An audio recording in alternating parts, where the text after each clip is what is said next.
আল্লাহর হাবিব মুহাম্মদ সাল্লাল্লাহু আলাইহি ওয়াসাল্লাম বলেন, ডান হাতে কি দান করেছে বাম হাতে যেন বলতে পারে না। তাসাদ্দাকা বিসাদাকাতিন ফাআখফাহা, খুব গোপনে যেন সে দান করে। হাত্তা লা তা'লামা শিমালুহু মা তুনফিকু ইয়ামিনু, সে ডান হাতে কি দান করেছে বাম হাতে যেন বলতে না পারে, খুব গোপনে দান করবেন। এরকম ব্যক্তি কাল কিয়ামতের ময়দানে আল্লাহর আরশের ছায়াতলে জায়গা পাবে। আর এখন যে আমরা দান করি, দুনিয়ার মানুষকে জানি আমরা দান করতে চাই, মানুষ আমাকে দানবীর বলো, মানুষ আমাকে দানশীল বলো, এটাই আপনার আমার মনের আশা এবং বাসনা। মানুষকে প্রকাশ্যভাবে দান দেই যে আমাকে বলুক আমি মানুষ এমুকে মুখে আমি দান দেই, অথচ আল্লাহ রাসূল বলে হাত্তা লা তা'লামা শিমালুহু মা তুনফিকু ইয়ামিনুহু। কাল কিয়ামতের ময়দানে ওই ব্যক্তি আল্লাহর আরশের ছায়াতলে জায়গা পাবে। এখন আমাদের উচিত হচ্ছে দান সদকা, টাকা পয়সা মানুষদেরকে যদি আমরা দেই, গোপনে দেই না, এটা একমাত্র আল্লাহর আমার সাথে, আল্লাহ এবং আপনার আমার সাথে কালেকশন থাকবে, ঋণটা যে আমরা গোপনে দান করি একমাত্র আল্লাহর সন্তুষ্টির জন্য। প্রকাশ্যে দান করে সমস্যা নাই, যদি ভিতরে যদি আপনার ইয়াকিন থাকে যে আমি প্রকাশ্য দান করেছি, আমার দান থেকে যেন আরেকজন মানুষ দানশীল হয়, যদি এরকম ভাবনা থাকে তাহলে ঠিক আছে। আর যদি অহংকার তাকাব্বুরি চলে আসে তাহলে আপনার দানটা আল্লাহর কাছে কবুল হবে না।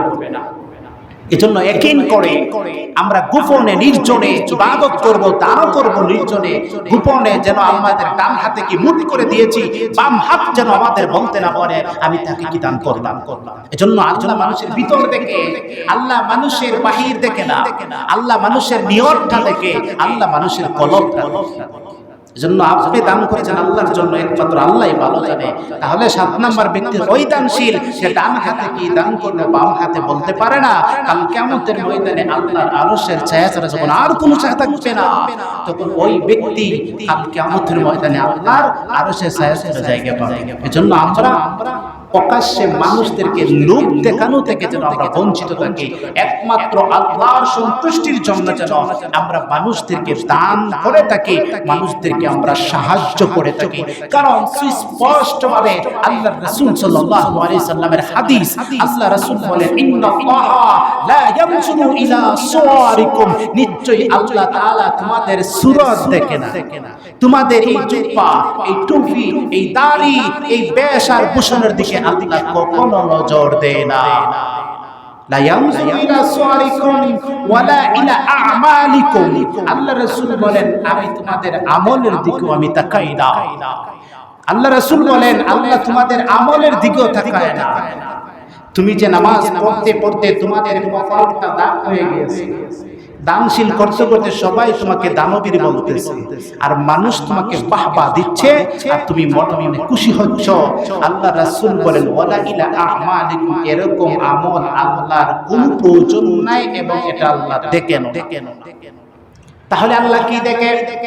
পরের অংশের মধ্যে আল্লাহর হাবিব মুহাম্মদ সাল্লাল্লাহু আলাইহি ওয়াসাল্লাম বলেন ওয়ালাকিন ইয়ানজুরু ইলা কুলুবিকুম, আল্লাহ তোমার ভিতর থেকে কলব, তোমার ভিতরের তাকওয়া আছে কিনা, তোমাদের ভিতরে যে একটা দিল আছে এই দিলটা পরিষ্কার আছে কিনা, এই দিলটা পরিষ্কার আছে কিনা এটা আল্লাহ দেখে।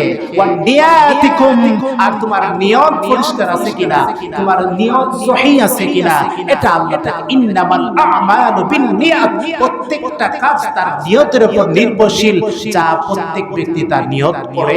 এজন্য নিয়ত সহিহ, কলব পরিষ্কার, আপনি গোপনে দান করেন, অল্প দান করেন, এটা আল্লাহ রাব্বুল আলামিন কবুল করে নেবেন। আল্লাহ রাব্বুল আলামিন যেন আমাদেরকে এই কথাগুলা দিল থেকে শোনার তৌফিক দান করেন। আল্লাহ রাব্বুল আলামিন যেন আমাদের অন্তরের চোখ, অন্তরের কান, অন্তরের মুখ দিয়ে যেন আমাদের এই কথাকে শোনার তৌফিক দান করেন। কারণ একটা কথা আছে না যে মা খারাজা মিনাল কলব দাখালা ইলাল কলব, মা খারাজা মিনাল কলব দাখালা ইলাল কলব, যে কথা মানুষের অন্তর থেকে বের হয় সেটা অন্তরে গিয়ে লাগে। ওয়া মা খারাজা মিনাল লিসান মা জাওয়াজা লাযা, যে কথা মানুষের জিহ্বা থেকে বের হয় তা মা জাওয়াজা লাযা, এটা কান পর্যন্ত গিয়ে পৌঁছে। এজন্য আমরা দিল থেকে যদি আমরা শুনি, আমরা দিল থেকে যদি আমরা বুঝি, কলবটা পরিষ্কার হয়, অন্তর ক্লিয়ার হয়, তাহলে আমাদের গোটা শরীরই ক্লিয়ার। আল্লাহ রাব্বুল আলামিন যেন আমাদেরকে অন্তর থেকে সব কিছু নিয়ত করা একমাত্র আল্লাহর সন্তুষ্টি করার জন্য, আল্লাহকে খুশি রাজি করার জন্য, যেন প্রত্যেকটা ইবাদত, প্রত্যেকটা কাজ যেন আমাদেরকে করার তৌফিক দান করেন। সকলে বলুন আমিন। ওয়া আখির দাওয়ানা আলহামদুলিল্লাহি রাব্বিল আলামিন। আসসালামু আলাইকুম ওয়া রাহমাতুল্লাহ।